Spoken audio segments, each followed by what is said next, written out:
Merhaba kardeşlerim.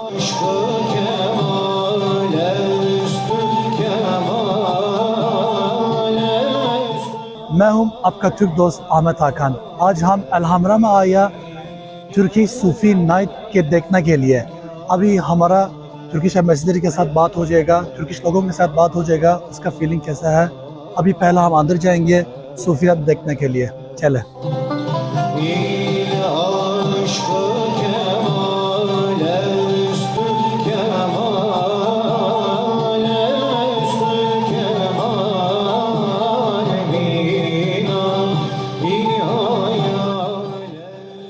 Bu akşam hepinizin bildiği gibi Türkiye-Pakistan diplomatik ilişkilerinin kuruluşunun 75. yılını kutlamaları çerçevesinde benzer bir gösteriyi Konya'dan gelen bu Sema ekibimiz İslamabad'da yapmışlardı 2 gün önce. Bu akşam da burada yaptılar. Lahor'da olmasını özellikle istedik. Onlar da çok memnunlar bundan. Bu bakımdan Konya Belediyesi'ne, Elhamra Sanat Merkezi'ne teşekkür ediyoruz. Buradaki başkonsolosluğumuza da teşekkür ediyoruz. Onların büyük gayretiyle gerçekleşti bu akşamki gösteri. Umarım Lahorlular da beğenmişlerdir.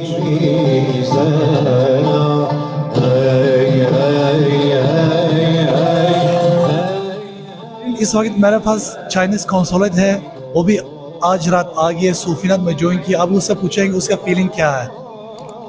Thank you, everyone, my friends. My name is Hao. I'm Deputy Consul General of China in Lahore.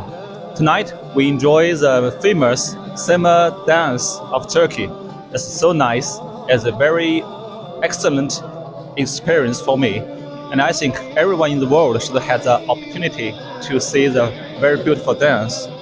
And as you all know, in some territory in China, also some Muslims live there, like Xinjiang. Those people also enjoy their culture and their dance every day. We hope you have an opportunity to go to China to see their dance. Thank you.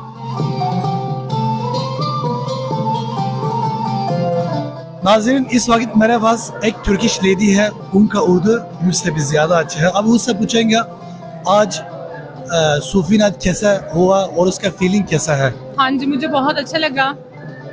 ये Sufi nights was so much amazing.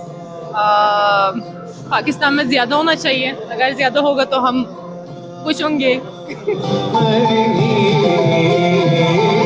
नाज़रीन, इस वक्त मेरे पास एक पाकिस्तानी भाई है और उनका वाइफ तुर्किश है, वो भी उर्दू बात करेगा हमारा साथ और वो भी आपने फीलिंग बताएगा। पहले उसका हस्बैंड से शुरू करेंगे। अस्सलाम वालेकुम। वालेकुम अस्सलाम। क्या हाल है? जी शुक्र अल्लाह का। अच्छा, आपका फीलिंग कैसा था आज रात सूफी नाइट में? बहुत अच्छा था, क्योंकि नॉर्मली जब टर्की आते जाते रहते हैं हम, तो उधर ऐसी चीज़ें देखने को मिलती हैं और अक्सर पाकिस्तानी वहाँ पे जाते हैं, लेकिन वहाँ से यहाँ पे बहुत कम चीज़ें आती हैं, इस स्पेशली कल्चर के हवाले से। तो ये बहुत अच्छा है जो कॉन्सुलेट और टर्किश एम्बेसी ने इवेंट ऑर्गेनाइज़ किया है। तो यहाँ पे लोग हैं और वहाँ नहीं जा सकते, उनके लिए अच्छा मौका था इसको एक्सपीरियंस करने का। बहुत शुक्रिया। अभी उनका वाइफ में बेगम में पूछेंगे। अस्सलाम वालेकुम। वालेकुम सलाम। क्या हाल है आपका? ठीक, थैंक यू। माशाल्लाह, आपको उर्दू बहुत अच्छे जानते हैं।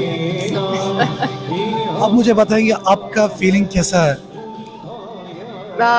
एक्चुअली ना ये मेरी फर्स्ट एक्सपीरियंस था, पहली दफ़ा मैंने देखे।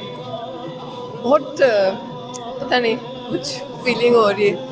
इट वाज वेरी गुड, ज़बरदस्त एक्सपीरियंस था। Thank you so much. Merhabalar, ben Türkiye Marif Vakfı'ndan Metiye Çağcı, Türkçe öğretmeniyim.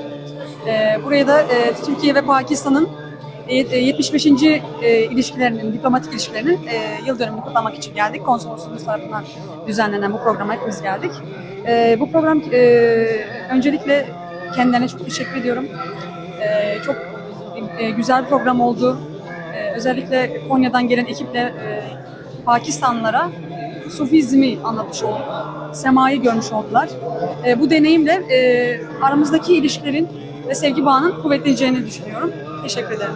Eller geçti